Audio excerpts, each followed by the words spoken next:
Good afternoon, ladies and gentlemen, and welcome to the Cabinet meeting on Wednesday, the 4th of March. Please note the meeting is being recorded but not live streamed, and when speaking, please move your microphone into position and speak directly into it to improve sound quality. When you have finished speaking, please turn your microphone off. We're not expecting a fire drill, and I think looking around, everybody in this room knows what the procedure is, so please, evacuate carefully and move to the opposite side of away from the building, to the opposite side of the road. Please make sure all your mobile phones are turned off or set to silent. Item 2, apologies. I've got apologies from Councillor Benson and Councillor King. Everybody else is here. Item 3, declaration of interest. Any member wish to declare an interest that's not already on the online schedule? No? Item 4, minutes. To approve the minutes of the meeting held on the 25th of February 2026, which has been circulated as an addendum. Is everybody happy with those minutes? Yeah? Approved. Okay.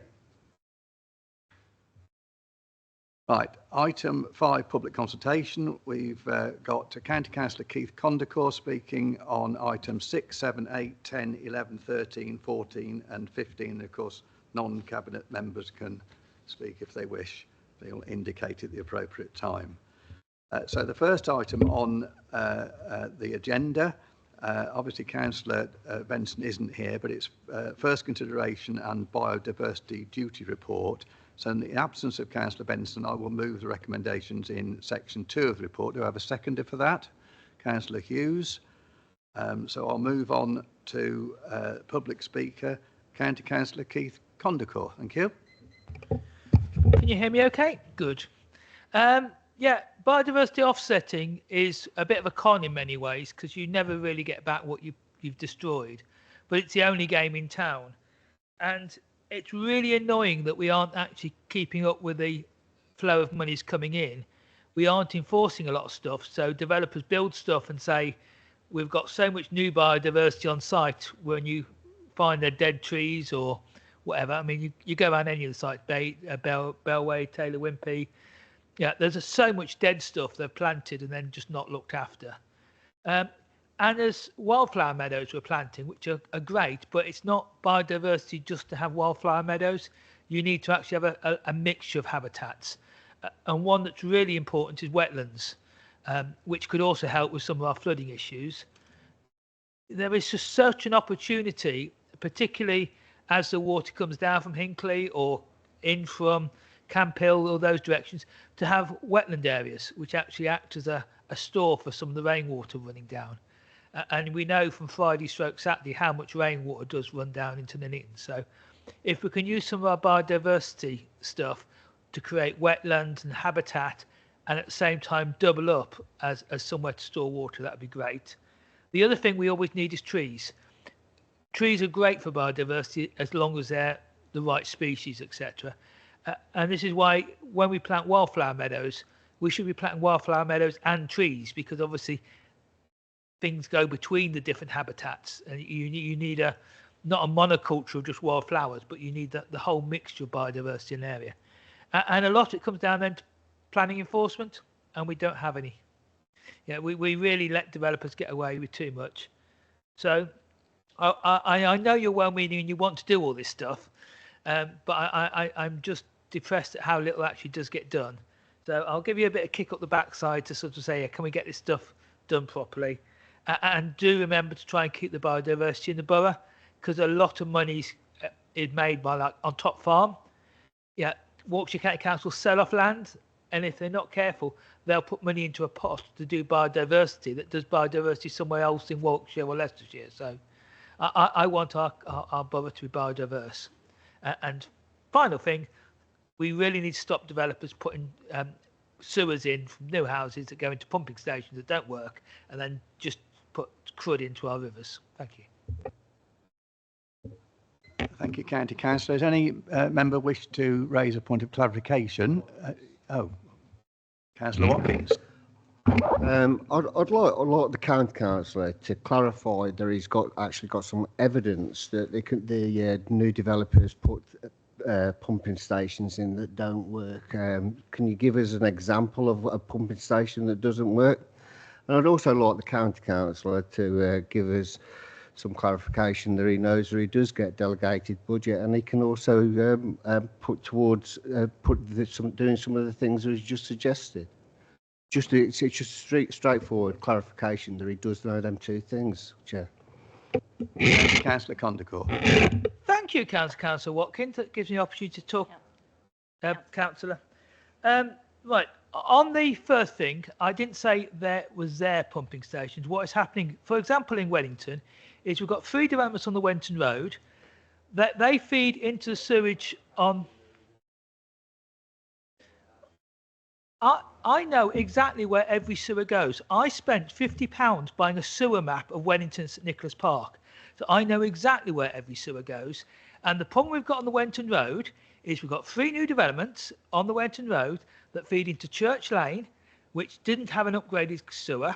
It then goes across Sandon Park to the Wellington pumping station, which hasn't been upgraded by Severn Trent, which was supposed to be upgraded by Severn Trent in 2024. So I do know where every bit goes. He's not answering the question. Clarification, does he know where it does not work and what has he done about it? And that's clarification.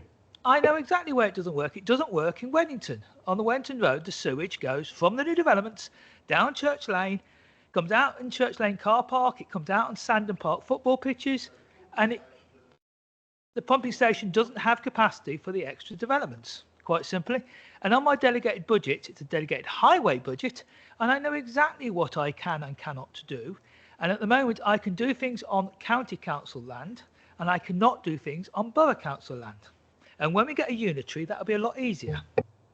Just before we go, last point, Councillor Watkins, please. He didn't answer the questions. Right. The questions were, what has he done, and can he point out? But he's not going to answer, Chair. I can spend 20 years talking about all the things I've done since 2012. Right, last point, okay? Does any non-cabinet member wish to ask a question on this item? No? Oh. Sorry, Michelle, over to you. Well, the first thing is that on the biodiversity report, the first consideration report and things, 1.2, the first thing it mentions is NERC Act. No explanation, no glossary. So the first thing to get that corrected, because I know quite a bit about biodiversity and things, but I do not know what that actually stands for. Environmental something or other, but I don't know what it is.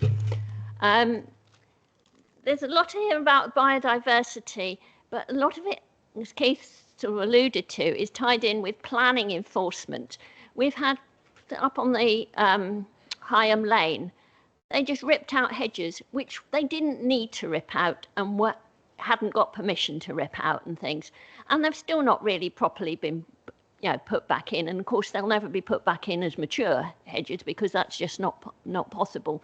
So I know we have spoken a lot about planning enforcement, and I know you are doing what you can to try and remedy the situation and things. But it is really tied in very, very much in us, not getting all the biodiversity or losing the plans. Say, oh yes, you're going to have 10% gain because we're going to plant trees here and bloody blah. But then prior to that, they actually rip out hedges and the like, which have been counted as their baseline.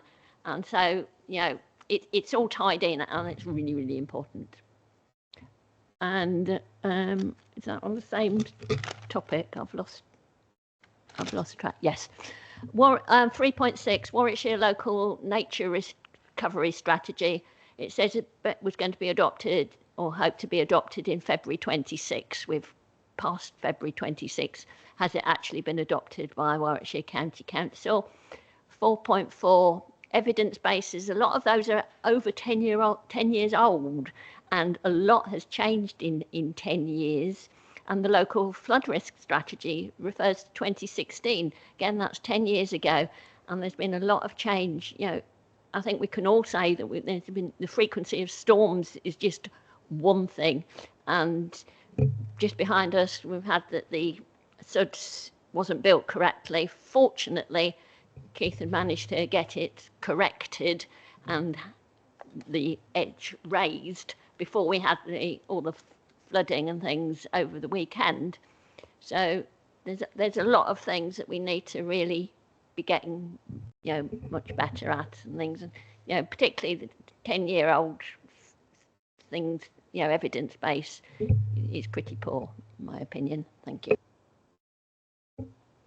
Thank you, Councillor Condacourt. Just before I ask whether any points of clarification, I do have quite a lot of sympathy with the problem with acronyms and things that we don't know. My view is we should try in all reports to say whether you first use an acronym, you put what it's about afterwards. Otherwise, you go flicking backwards and forwards in the glossary. And this has been mentioned before, so I think we just need to try and sort of stick with that if we can, please. Yes.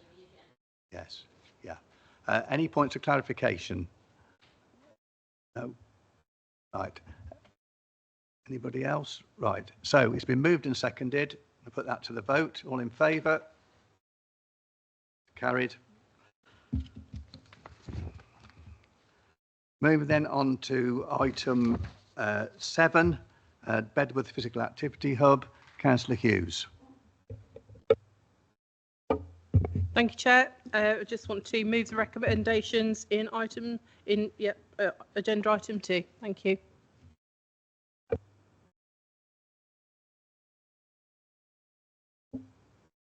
We'll move on to public speaker, County Councillor Keith Condacourt. Thank you, Chair. The centre itself is going to be absolutely marvellous, but one of the things that really winds me up is all the sustainable transport or lack of it to these things. I made a big fuss about 10 days ago when we found out the cycle racks weren't going to be there, and I had a very useful Teams meeting with Mr. Hollis just before lunch to go through some of the things we need to do to make it more accessible, signs for bus stops, etc. But that was like this afternoon. Yeah, all this stuff should have been agreed and sorted 6 months ago, 3 months ago. So it's most disappointing we're going to open without any cycle racks. As it seems, it's going to be about 13 days late they're going to arrive. But this is the sort of thing we should be getting right. So I do ask when we do these projects, I know only 5% or 10% will arrive by bicycle, reasonably hopeful for a sports centre. But if the services aren't there, then that's customers you're turning away. So I really are hopeful we can get these things right in future. I'm going to be moaning every time we do these things without the right stuff in. Michelle will be moaning. Mike Wright will be moaning. It's far easier just to think a few months before we install these things and get the infrastructure right. I am a bit concerned about the cost escalations as well. Yeah, this swimming pool was originally going to be, or sports centre, 26 million when it was first muted. That was a totally unrealistic estimate. It then went up to 35 and then down to 30 and then up now to 31 point. Yeah, we need to get these things right because, as I said last week, if this sucks up all the Section 106 money, all our borrowing, then we don't get money left to do leisure centres on the top farm development, leisure centres in other parts of the borough. So as marvellous as it is, we need to be careful not to gold plate it because we need sports facilities throughout the borough. You know, and we need them to be accessible. One of the good things about the Bedworth one location, it has lots of bus services down the Coventry Road. So I do hope we actually try to encourage people to use it who haven't got cars, or even if they have, because obviously we've only got limited car parking. So transport is a big thing we need to get right, and it does level things up. If you've got good public transport and good cycling to a sports facility, those who are less well off can get to it as well as those that are better off. Thank you, Chair. Thank you, County Councillor Condacourt. Any points of clarification to ask Councillor Condacourt? No. Any other non-Cabinet member wish to speak? Councillor Michelle Condacourt. Thank you. again, these extras and overs. It says it's been within budget, and then you read things, but it's within budget except the things that are not in the budget. And when I actually looked at the appendix things, there were quite a lot of things which add up to quite a lot of money that we do need and will have to be funded. So it's a bit disingenuous to really say that it was within budget. Landscaping, I think it's number 6 on the appendix. Oh gosh, now it's so small I can't read it. It's to do with desire lines things. Sorry, how do I get that bigger? Thank you. Don't normally do it on my laptop. Number 6, landscaping. Shrub planting adjacent and west of disabled bays to mitigate desire line not following path. It's crazy. Why is the path not following the desire line? I mentioned this when it was the first thing I saw when I looked out the window when we did the site visit last week. People are going to cut through, and planting is not going to make a difference. I can show you a photo taken just last week on the Bellway estate at the back of us, and there's planting and things, and people have still cut their way. They haven't had to cut, but they've made their way through, and it's a clear desire line and things. So we need to actually think where people will want to go the shortest route and not try and make them go round by planting, because you'll just get people coming through the shrubbery and trampling that bit down. You can see that in town by the crossing by the Hetfield Road car park going to Asda. People just go up directly. It's mad that we don't actually think what's the shortest route that people will want to take and things. So don't bother planting there, just put another path in. Thank you, Councillor Condacor. Anybody wish to raise any points of clarification to Councillor Michelle Condacor? Kevin, is there anything you want to comment on any of those points? You don't have to, but if there is, you can. Chair, not really. In terms of the desired lines, and as the councillor said, people will take the most direct route, but unfortunately we can't allow that, and we try and need to reinforce people to use the footpaths pathways because we'd have pathways that don't actually meet. In terms of disability access, there'll need to be a zigzag area to allow people with wheelchairs, mobility issues, scooters to get up to the front of the south-facing Bedworth Physical Activity Hub. But a desire line will somebody will potentially walk straight across, and we said we'd look at that once the site and the overall external areas are handed to us. But unfortunately, we do have to try and accommodate people to use the footpaths that are put in place, or else it would be just throughout the whole of the site, Chair. But apart from that, Chair, nothing else to add. Thank you. Thank you, Kevin. Anybody else wish to say anything? No, so it's been moved and seconded. All in favour? Thank you, that's carried. Right, moving on to item 8. Now, I do need to point out that a lot of what happens with this particular contract and there is highly confidential. So if the officers advise me that we're drifting onto stuff that shouldn't be discussed in public, I'm sure you'll let me know and I'll have to stop you. Okay, let's be aware of that. So Sherborne Recycling Limited shareholder agreement amendments, Councillor Price.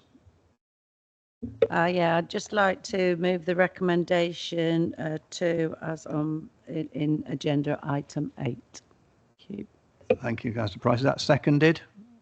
Councillor Watkins. Thank you. Public Speaker, County Councillor Keith Condacor. Over to you. I've been involved in talking about waste for 21 years now. I came to this council in 2005 as a member of the public to campaign against waste incinerator being built. And then in 2010, that plan changed to building a waste incinerator actually on the Sherborne site. So I've been on about this for a long while.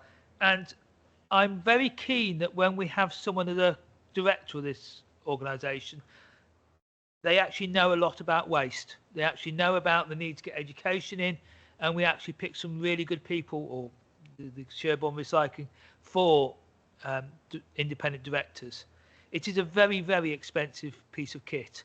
Yeah, we're talking 60, 70 million pounds worth of kit. And we've lent it a lot of money as a borough council and all the other 8 shareholders. We need this to be successful. And that's why it's important to get this right.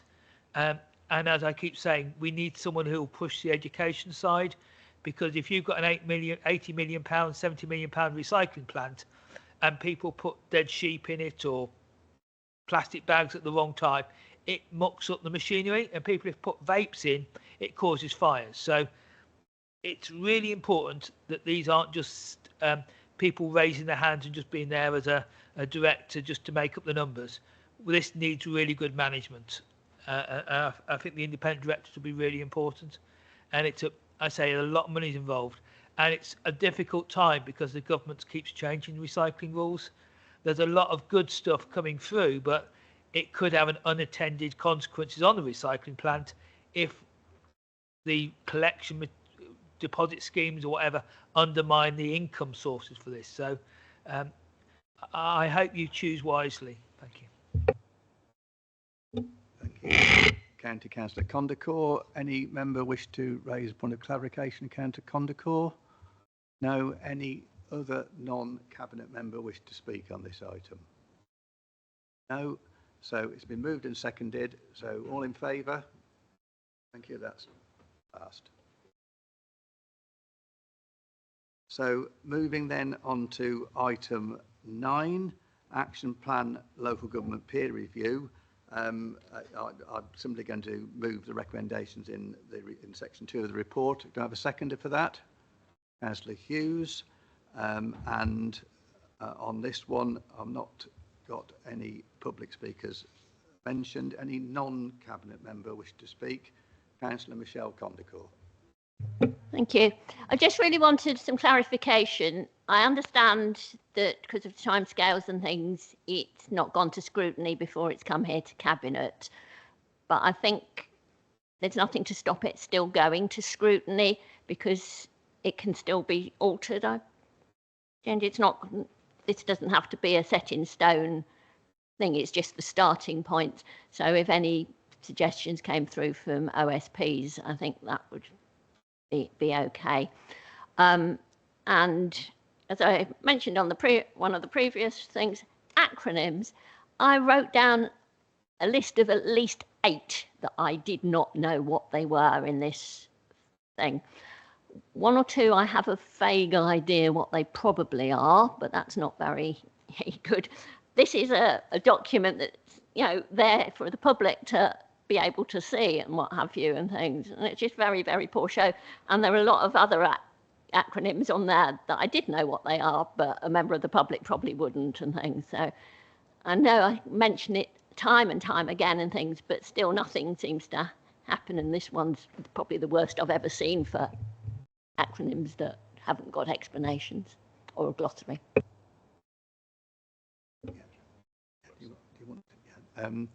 Yes, thank you for that. And again, you know, the point you're making about acronyms, I completely agree with. In terms of timescales and things, Tom, this isn't going to hold anything up, is it? And what have you, is going to get on with this, aren't you? And yeah, I mean, you can still go to the OSPs. That's absolutely fine, and welcome their feedback.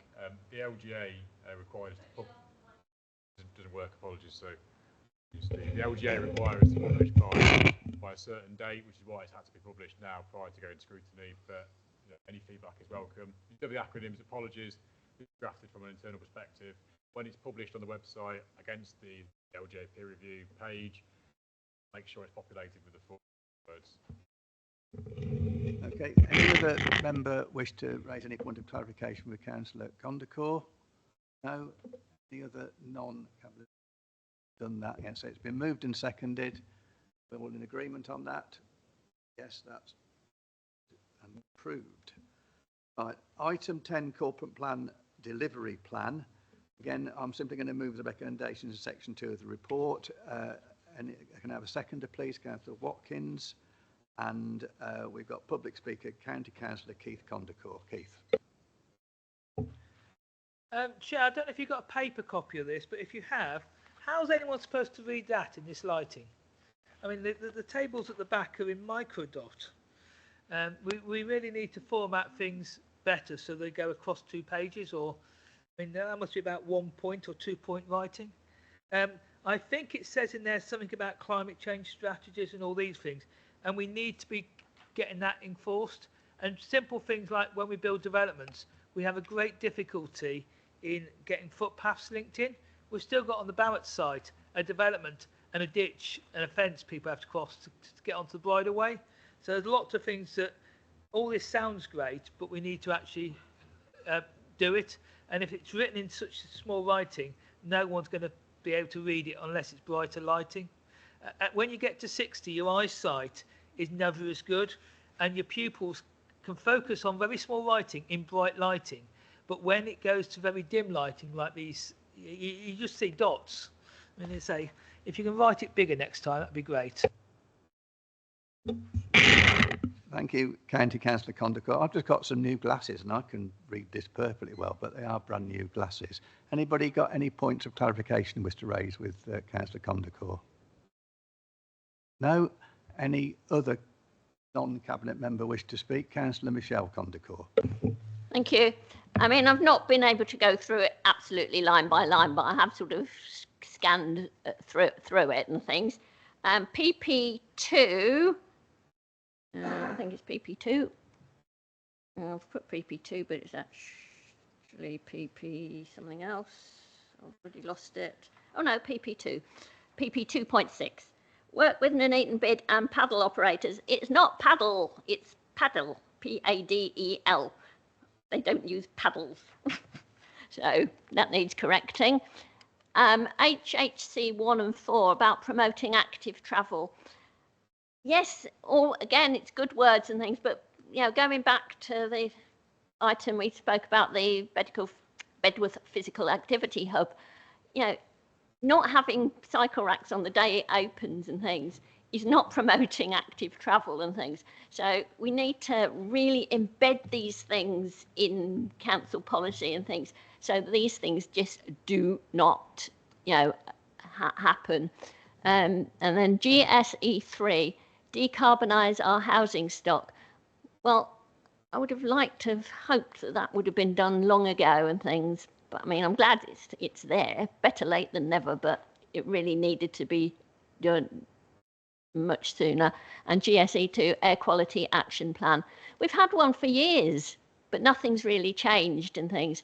So it's all very well having these plans and policies and things, but they actually need to be actioned and things actually happen and we see improvements. Thank you, Councillor Michelle Condacor. Anybody wish to raise any points of clarification? Right, Councillor Watkins. Yes, I'd like to raise some points of clarification. I know that Councillor Michelle Condacor knows that we have been working with Warwickshire County Council, who are responsible for active travel, and we have had active travel put back on the agenda, and they are doing active travel.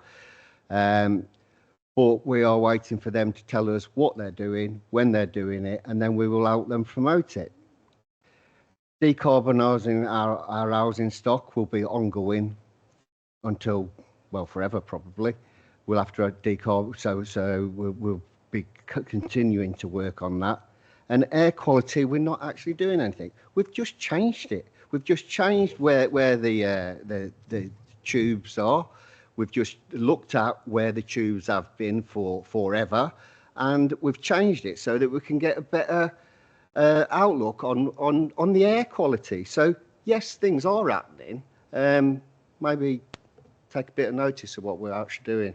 Thank you. Sorry, I can't let that stand and things.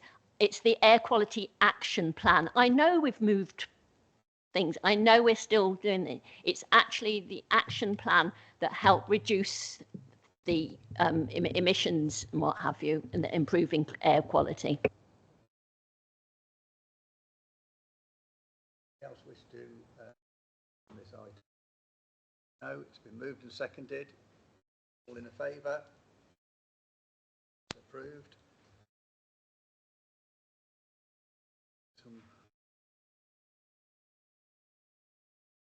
Right, moving then on to item 11, And again, it's me yet again, sorry, but it's Q3, so we've got a quarter to go. We're showing an underspend at the moment. Change, but we move the single recommendation in section 2 of the report. I have a seconder, Councillor Watkins, and our public speaker, we have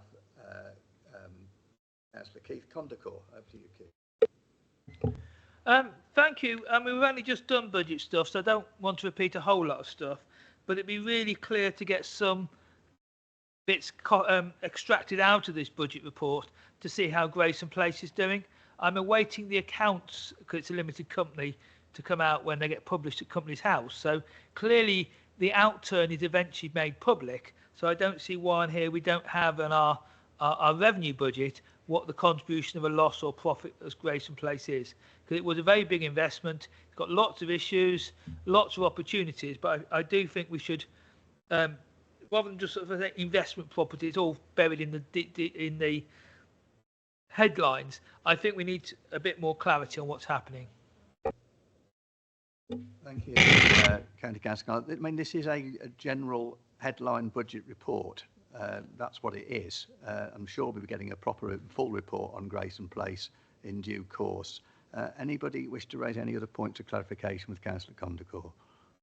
No? Any other non-cabinet member wish to speak? No, so it's been moved and seconded. Everybody in favour? Thank you, that's approved.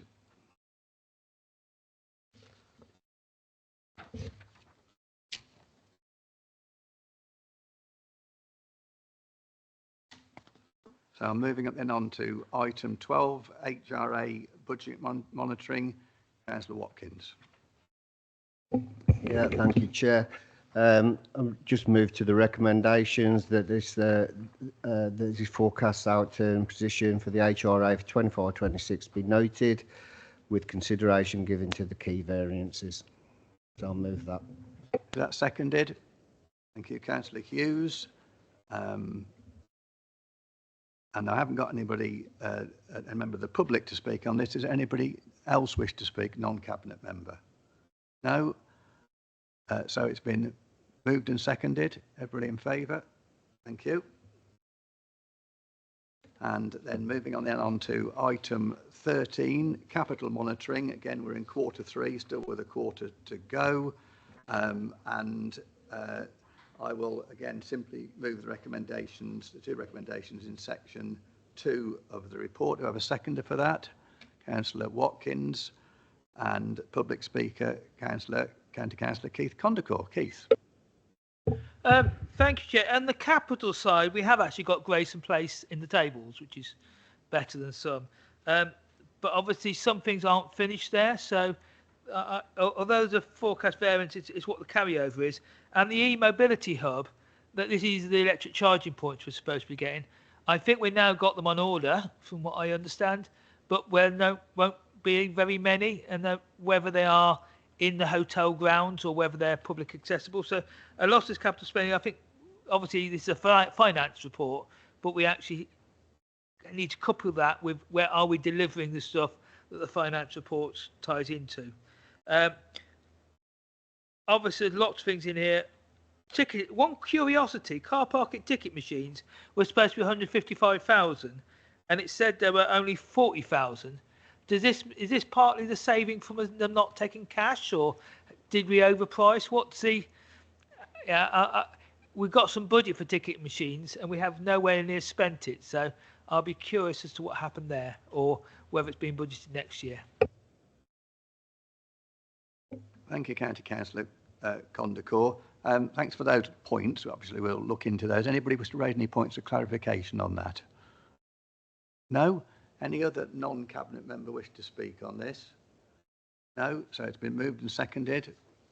All in favour? Thank you. That's approved. So capital monitoring. Right. Item 14 then, regeneration projects update. And in Councillor King's absence, Councillor Watkins is going to deal with this. Thank you. Councillor Watkins.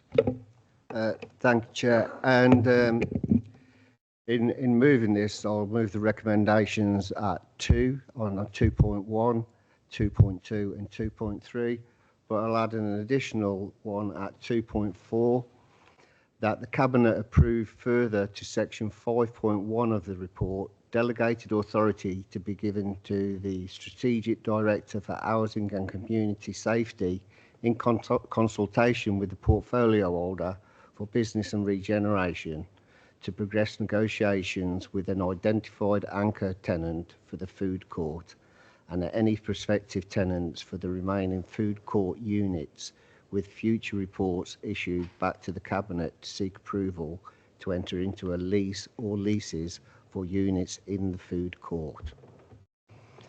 So I'm moving all of them recommendations, Chair. Thank you, Councillor Watkins. Have a seconder for that, please? Councillor Hughes. And on this one, we have a public speaker, County Councillor Keith Condacor. Keith. I've been following Grayson Place for a long while, and I remember during COVID me expressing concerns about various bits and pieces, particularly the multi-storey car park that's now not happening. But one of the things that did happen is we've got surface car parks which are not built with proper drainage because they're put down as being temporary structures, but there's no word in here that they'll ever be replaced for a multi-storey. Drainage is always a thing I worry about there, and the drainage on the it comes out as part of this report about the food court having drainage issues. Yeah, if you build a large amount of non-permeable surface, you will have drainage issues. The original Grayson Place design had rain gardens, areas for water to find their way into gravel areas, soak away, etc. I'm really concerned that we're building an area that could generate flood problems for itself and the neighbouring areas. And so if we've got a bit of land free on what is, I think, phase 3 that will never happen, we should be thinking more about drainage for the site. I'm also appalled that we've still not got the lease arranged with a college on the Abbey Street development. How can we have built all this stuff with millions of pounds of spending and not signed a lease for the person who's going to take it over? This seems incredible. Yeah, builders don't build things and then not agree with their clients whether they're going to take them on or not, or what the terms are, or what the. Yeah, I find it very strange, a lot of these leases not being sorted, and that it is 101 of basic protecting yourself is if you build something for a third party, you have all the agreements in place early.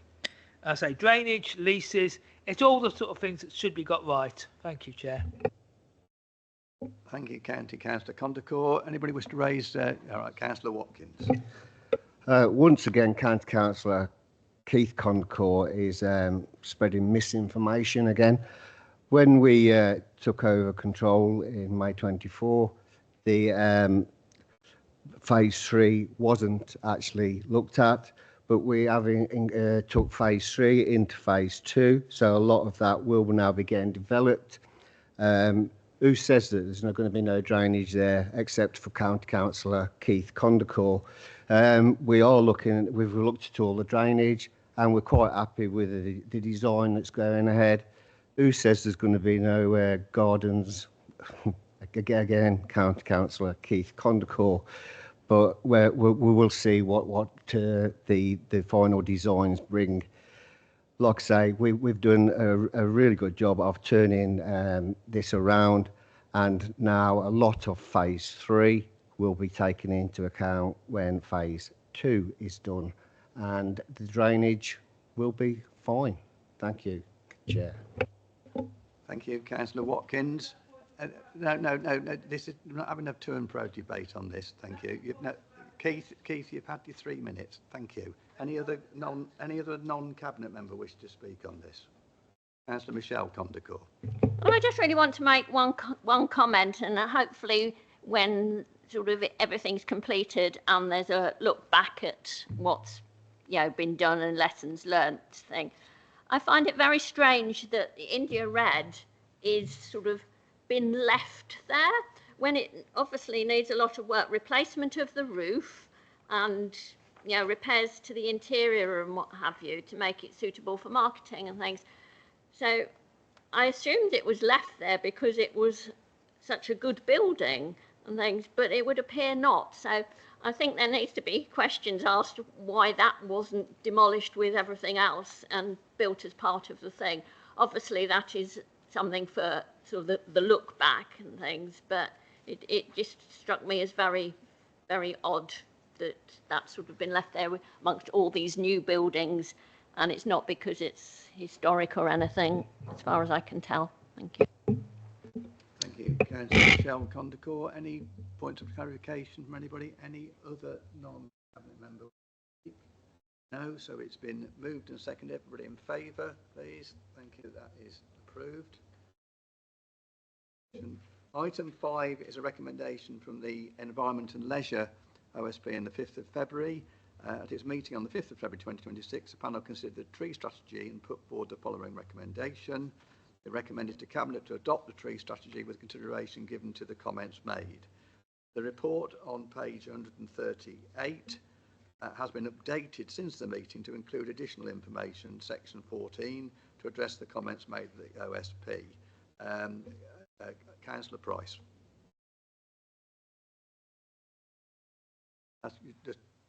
Yeah, you move that and we'll second the recommendation. Yeah, okay, thanks. Right, and I've got on here public speaker, County Councillor Keith Condacor. Keith. These strategies are all well and good, but it's implementing stuff. Quite often we've had one of our councillors ask how many trees have you chopped down and how many you planted each year, and quite often you plant 50 and chop down 100. I totally get it, we need to chop trees down. As a councillor, I've asked for trees to be chopped down because they're a danger to a building, or, I mean, it's what Cleaver Gardens, branches were dropping off. So you obviously do need sometimes to remove trees, but our tree planting has been nowhere near good enough. And with climate change, they're just such brilliant things, trees. Yeah, they soak up water, they give you shade, they regulate pollution, etc. And we're getting quite a treeless borough in many places. And if you want to attract people into areas, having some tree cover is really good, particularly in the summer months. So I do ask that your tree strategies aren't just sat on a shelf and we actually start to make progress on trees. I do quite like trees. Thank you, County Councillor Keith Condacor. Any points of clarification on that? Councillor Hughes.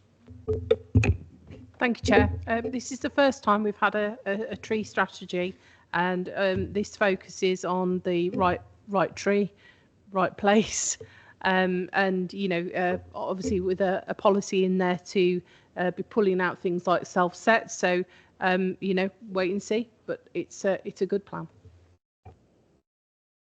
Thank you, Councillor Hughes. Any other non-cabinet member wish to speak on this item? Councillor Michelle Condacor. Thank you. Unfortunately, I'm not on their OSP and I wasn't able to attend the meeting and things.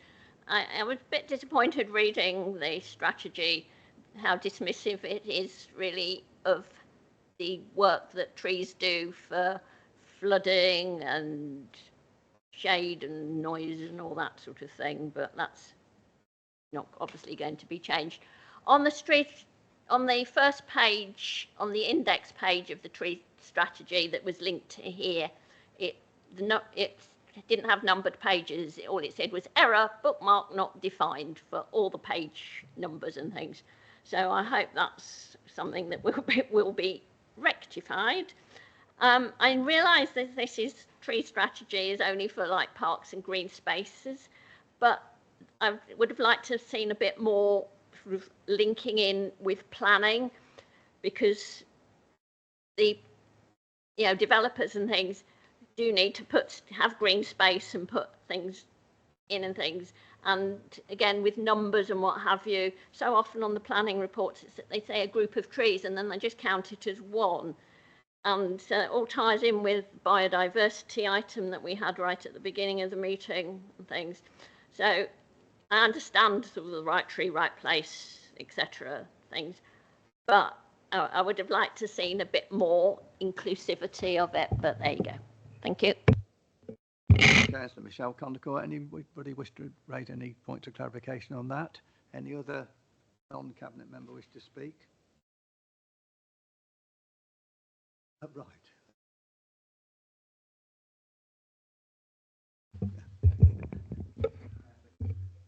Yes, right tree, right place. We've got too many wrong trees in the wrong place. I'd just like to take, I can answer Mr. Condacor's question, or County Council. We are planting in the Miners Welfare Park with the Bedworth Physical Activity Hub. I believe, Mr. Hollis, it's 144 trees. And we took down how many? Because I was a grumpy old boy then. We took so many down, but we are quadrupling really what we took down to what we're planting. And we're planting the right tree in the right place in Bedworth Miners Welfare Park for the residents to enjoy and review. And I wasn't going to speak, but I did find it a little galling when he said we don't plant enough trees. Well, I think 144 is very good into the Miners Welfare Park. Thank you. Thank you, Councillor Gutteridge. Well said. Anybody else wish to raise any points of clarification on that? Other speakers? So it's been moved and seconded that we accept that recommendation with the, that amendment to the report. All in favour? Thank you. Right. Moving on then to item 16. I haven't got any other items of business. So we move to item 17, and I will be reading the whole of this thing out. It recommended that under section 100A brackets 4 close brackets of the Local Government Act 1972, the public and press be excluded from the meeting during consideration of the following item, it being likely that there would be disclosure of exempt information of the description specified in paragraph 3 of part 1 of schedule 12A to the Act. I will be proposing that. Do I have a seconder, please? Councillor Watkins. So I need to ask the public and the press, please, now to leave. Thank you very much.